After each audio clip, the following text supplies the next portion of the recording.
بسم اللہ الرحمن الرحیم۔ بے شک ہر شخص کی یہ خواہش ہوتی ہے کہ اللہ کریم اسے رزق کی وسعت عطا فرمائے، اس کا رزق بہت زیادہ وسیع ہو، وہ بہت زیادہ مالدار بن جائے اور اس کی رزق کی تنگی دور ہو جائے۔ تو آج آپ کے لیے خوشخبری ہے کہ 19 ایسے آزمودہ، مجرب اور ایتھنٹک وظائف کے جن میں سے اکثر مسنون ہیں اور رزق کی وسعت کے لیے، رزق کی تنگی دور کرنے کے لیے، رزق کو بڑھانے کے لیے بزرگوں کے آزمودہ اور مجرب وظائف ہیں، اور ان میں سے جس وظیفے کو مرضی پڑھیں اللہ نے چاہنا رزق کی ایسی وسعت آپ کو نصیب ہوگی کہ آپ حیران رہ جائیں گے۔ تو توجہ کے ساتھ اس ویڈیو کو دیکھیے گا، اللہ نے چاہنا بہت زیادہ فائدہ ہوگا۔ تو بڑھتے ہیں وظائف کی طرف۔ سب سے پہلا وظیفہ مسنون وظیفہ، جو رزق کی وسعت کے لیے بڑا ہی بہترین وظیفہ ہے۔ ایک مرتبہ ایک شخص حضور نبی پاک علیہ الصلوۃ والسلام کی بارگاہ میں حاضر ہوا، عرض کی حضور دنیا نے مجھ سے منہ پھیر لیا ہے، رزق کی تنگی میں مبتلا ہوں، بڑا پریشان ہوں۔ تو حضور نبی پاک علیہ الصلوۃ والسلام نے یہ سن کر ارشاد فرمایا کہ طلوع صبح صادق کے وقت اس تسبیح کو 100 مرتبہ پڑھو، سبحان اللہ و بحمدہ، سبحان اللہ العظیم، استغفر اللہ۔ فرمایا کہ دنیا ذلیل ہو کر تمہارے پاس آئے گی۔ وہ شخص گیا اور جا کر اس تسبیح کو پڑھنا شروع کر دیا، اور پھر کچھ دنوں بعد حضور نبی پاک علیہ الصلوۃ والسلام کی مقدس بارگاہ میں حاضر ہوا، عرض کی حضور اب تو اللہ تعالیٰ نے اتنی وسعت عطا فرمائی ہے، اتنا مال عطا فرمایا ہے کہ سمجھ نہیں آتا کہ اپنے مال کو کہاں رکھوں۔ تو اللہ تعالیٰ اتنا کرم فرما دیتا ہے جو اس تسبیح کو پڑھتا ہے۔ اچھا، بعض بزرگ فرماتے ہیں کہ فجر کی سنتوں اور فرضوں کے درمیان اگر اس تسبیح کو پڑھا جائے تو بہت زیادہ فائدہ ہوتا ہے۔ اچھا، رزق کی وسعت کے لیے دوسرا وظیفہ وہ ہے سورۃ فاتحہ شریف کا وظیفہ، اور بزرگان دین رحمہم اللہ المبین فرماتے ہیں کہ سورۃ فاتحہ شریف کو وصل میم کے ساتھ، یعنی کہ بسم اللہ الرحمن الرحیم الحمد للہ رب العالمین، فرمایا کہ وصل میم کے ساتھ اس کو فجر کی سنتوں اور فرضوں کے درمیان 41 مرتبہ اگر پڑھا جائے تو اللہ کریم رزق کی خوب وسعت عطا فرماتا ہے۔ بلکہ اس کے ساتھ ساتھ اگر کسی شخص کو کوئی بھی حاجت ہو نا، اس وظیفے کو فجر کی سنتوں اور فرضوں کے درمیان اگر 41 دن تک پڑھا جائے تو اللہ کریم اس حاجت کو پورا فرما دیتا ہے، اور رزق کی وسعت کے لیے بھی بڑا ہی بہترین وظیفہ ہے۔ تیسرا وظیفہ وہ یہ ہے کہ جب بھی گھر میں داخل ہوں بسم اللہ شریف پڑھ کر داخل ہوں، گھر میں داخل ہونے کے بعد گھر والوں کو سلام کریں اور اس کے بعد سورۃ الاخلاص شریف پڑھیں۔ یقین مانیے اتنا بہترین وظیفہ ہے، الحمدللہ میرا بھی عرصے سے اس کا معمول ہے، اور رزق کی وسعت کے لیے بڑا ہی بابرکت اور بہترین وظیفہ یہ والا وظیفہ ہے۔ چوتھا وظیفہ وہ یہ کہ جو شخص چاہتا ہو کہ اس کا رزق بہت زیادہ وسیع ہو جائے تو اسے چاہیے کہ روزانہ ایک تسبیح سورۃ اخلاص شریف کی پڑھے۔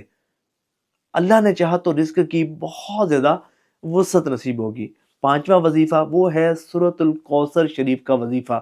یہ بڑا بابرکت وظیفہ ہے، رزق کی وسعت کے لیے تو کمال کا وظیفہ ہے۔ صرف ایک تسبیح آپ نے سورۃ کوثر شریف کی روزانہ پڑھنی ہے توجہ کے ساتھ۔ میری والدہ کی ایک سہیلی ہیں کہ جن کی بیٹیاں کافی ساری ہیں، اور ہر جمعے کو ان کی بیٹیاں ان کے گھر آتی ہیں، اور جو ہے وہ ہر بیٹی اپنے حساب سے کھانا پکاتی ہیں۔ بیٹیاں بھی ہیں ماشاءاللہ، ان کے بچے بھی ہیں، اور جو ان کا دل چاہتا ہے بناتی ہیں۔ ہر فرائیڈے کو اپنے پیرنٹس کے گھر آتی ہیں۔ اللہ تعالیٰ نے ان کے رزق میں بہت زیادہ وسعت عطا فرمائی ہے۔ تو میری والدہ کہتی ہیں کہ ایک مرتبہ نا میں نے اپنی سہیلی سے پوچھا کہ بھئی اللہ نے آپ کو بڑا رزق عطا فرمایا ہے، رزق کی وسعت کے لیے کوئی تسبیح بھی کرتی ہیں آپ، رزق کی وسعت کے لیے کوئی وظیفہ بھی آپ پڑھتی ہیں؟ تو انہوں نے کہا کہ میں سورۃ الکوثر شریف روزانہ ایک تسبیح سورۃ کوثر کی پڑھتی ہوں، اور یہ اسی کی برکت ہے کہ اللہ کریم نے ہمارے رزق کو بہت زیادہ وسیع فرمایا ہے۔ اور اگلا وظیفہ جو رزق کی وسعت کے لیے انتہائی مجرب وظیفہ ہے اور بزرگوں کا آزمودہ وظیفہ ہے، فرماتے ہیں کہ ایک تسبیح صبح، ایک تسبیح شام، یا وہاب یا باسطو، بس ایک تسبیح پڑھتے ٹائم ہی کتنا لگتا ہے، صبح و شام ایک ایک تسبیح پڑھیں۔ اللہ نے چاہا تو رزق کی ایسی وسعت دیکھیں گے کہ آپ حیران رہ جائیں گے۔ اگلا وظیفہ جو شخص چاہتا ہو نا کہ اس کا رزق بہت زیادہ وسیع ہو جائے، بلکہ کامیابیوں کے، کامرانیوں کے، ترقیوں کے، عزتوں کے دروازے اس پر کھل جائیں، تو 11 مرتبہ مزمل شریف پڑھنے کو اپنا معمول بنائے، اور فار ایور اس کو پڑھے، اس کو پڑھنے پر ہمیشگی اختیار کرے، ایسے رزق کی وسعت دیکھے گا کہ وہ حیران رہ جائے گا۔ اور یہ بھی بزرگوں کا آزمودہ وظیفہ ہے، اور یہ ایسا وظیفہ ہے کہ اس کو کرنے کی برکت سے حضور نبی پاک علیہ الصلوۃ والسلام کی زیارت بھی نصیب ہوتی ہے۔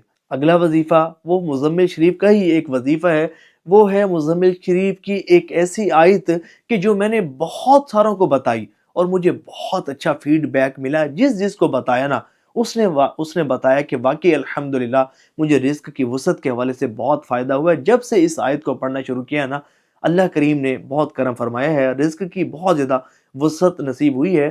وہ ہے ان لک فی النہار سبحا طویلا، صرف ایک چھوٹی سی آیت ہے، لیکن اس کے کمالات، اس کے فضائل و برکات بہت زیادہ ہیں، خصوصاً رزق کے لیے بڑی ہی بہترین آیت ہے۔ 111 مرتبہ صبح، 111 مرتبہ شام پڑھیں، اللہ نے چاہا تو بہت زیادہ فائدہ ہوگا، یا دن میں 313 مرتبہ اس کو پڑھ لیں، یا آپ مزمل شریف پڑھنا شروع کریں اور جب اس آیت پر پہنچے تو اس آیت کی 313 مرتبہ تکرار کریں اور پھر اس کے بعد مزمل شریف مکمل کر لیں۔ اللہ نے چاہا تو رزق کی بہت زیادہ آپ کو وسعت نصیب ہوگی۔ رزق کی وسعت کے لیے اگلا وظیفہ وہ بھی مزمل شریف کا ہی ایک خاص وظیفہ ہے، اور وظیفہ بڑا آسان ہے۔ آپ نے 300 مرتبہ یہ وظیفہ پڑھنا ہے، یبتغون من فضل اللہ، بس 300 مرتبہ، اور اللہ نے چاہنا بہت زیادہ آپ کو رزق کی وسعت نصیب ہوگی۔ اچھا، اگلا وظیفہ وہ ہے لا الہ الا اللہ المالک الحق المبین۔ یہ رزق کی وسعت کے لیے اور قبر کی وحشت سے نجات کے لیے بہت بہترین وظیفہ ہے، اور حضور نبی پاک علیہ الصلوۃ والسلام کا فرمودہ وظیفہ ہے۔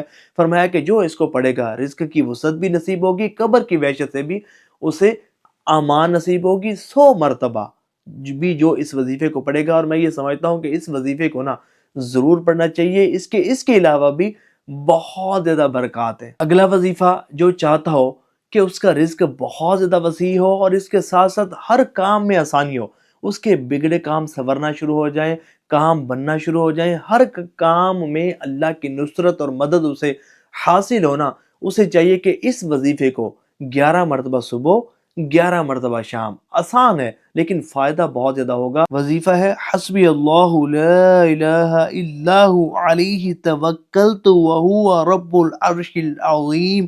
بڑا بہترین وظیفہ ہے۔ ایک بہن کہتی ہے کہ میں نے نا اس کو ہر نماز کے بعد 10 مرتبہ پڑھنا شروع کر دیا اور مجھے بہت زیادہ اس کا فائدہ ہوا ہے۔ تو میں یہ سمجھتا ہوں کہ جو شخص چاہتا ہو نا اس کے کام بننا شروع ہو جائیں فجر کی نماز کے بعد اور عصر کی نماز کے بعد، کم از کم 11 مرتبہ اس کو پڑھنے کو معمول بنائے، اللہ نے چاہا تو رزق کی وسعت بھی نصیب ہوگی اور اس کے کام بھی بننا شروع ہو جائیں گے۔ اگلا وظیفہ وہ ہے والدین کے ساتھ حسن سلوک۔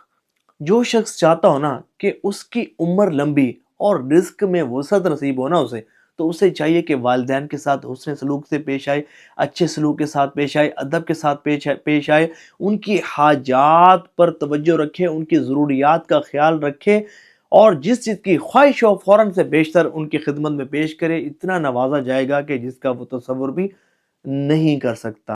اگلا وظیفہ وہ ہے استغفار کا وظیفہ۔ جی ہاں، یہ رزق کی وسعت کے لیے بڑا ہی بہترین وظیفہ ہے۔ جو شخص استغفار کی کثرت کرے گا، اللہ کریم اسے ہر تنگی سے نکال دے گا، ہر مشکل اس پر آسان فرما دے گا، اور پھر فرمایا کہ اسے ایسی جگہ سے رزق عطا فرمائے گا کہ جہاں سے اسے گمان بھی نہیں ہوگا۔ سبحان اللہ۔ اور کتابیں بری پڑی ہیں ایسے لوگوں کے واقعات کے ساتھ کہ جب بھی ان پر کوئی مشکل آئی یا رزق کی تنگی میں مبتلا ہوئے، استغفار کی کثرت کی نا، تو اللہ کریم نے ان کے رزق کو بہت زیادہ بڑھا دیا، رزق کی خوب ان کو وسعت نصیب ہوئی۔ اگلا وظیفہ وہ ہے درود پاک کا وظیفہ۔ یہ ایسا بابرکت وظیفہ ہے۔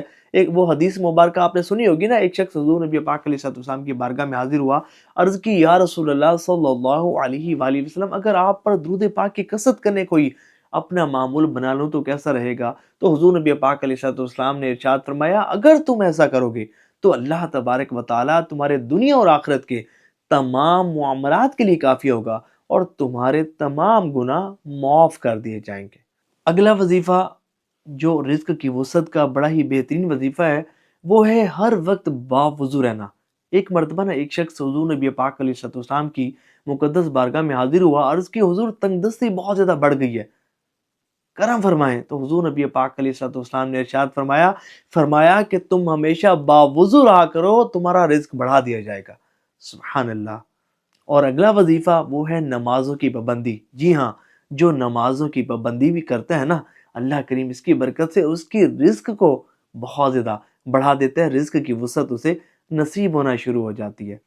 اگلا وظیفہ وہ ہے اللہ کے شکر کا وظیفہ۔ جی ہاں، یہ نعمتوں کو بڑھانے کا بہترین وظیفہ ہے، رزق کو بڑھانے کا بہترین وظیفہ ہے۔ دیکھیں اللہ کریم قرآن کریم میں ارشاد فرماتا ہے نا، لَإِن شَكَرْتُمْ لَأَزِيدَنَّكُمْ وَلَإِن كَفَرْتُمْ إِنَّ عَذَابِي لَشَدِيدٌ، کہ اگر تم میرا شکر کرو گے تو میں تمہیں بہت نوازوں گا، بہت عطا فرماؤں گا، لیکن اگر تم میری ناشکری کرو گے تو میرا عذاب بڑا سخت ہے۔ لوگوں کی ایک تعداد ہے کہ جو بکثرت ناشکری کرتی ہے، سب کچھ مل رہا ہوتا ہے لیکن ہر بات پر ناشکری، ہر بات پر ناشکری۔ دیکھیں اگر ناشکری کرنا چھوڑ دیں گے نا تو سب کچھ ملے گا۔ دیکھیں ناشکری سے ملنا تو کچھ نہیں، اللہ ہی ناراض ہوگا، لیکن اگر آپ شکر کریں گے نا تو اللہ بہت زیادہ نوازے گا۔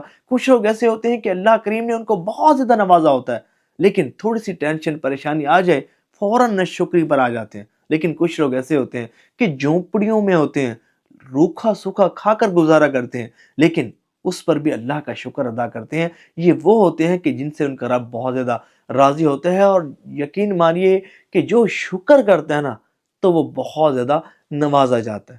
اور اگلا وظیفہ وہ ہے توکل کا وظیفہ۔ جی ہاں، حضور نبی پاک علیہ الصلوۃ والسلام نے ارشاد فرمایا کہ اگر تم اللہ پر اس طرح توکل کرو کہ جس طرح توکل کرنے کا حق ہے، تو وہ تمہیں اس طرح رزق عطا فرمائے گا جس طرح پرندوں کو عطا فرماتا ہے کہ صبح کو خالی پیٹ اپنے گھونسلوں سے نکلتے ہیں، لیکن جب رات کو گھر لوٹتے ہیں تو سیر ہو کر لوٹتے ہیں۔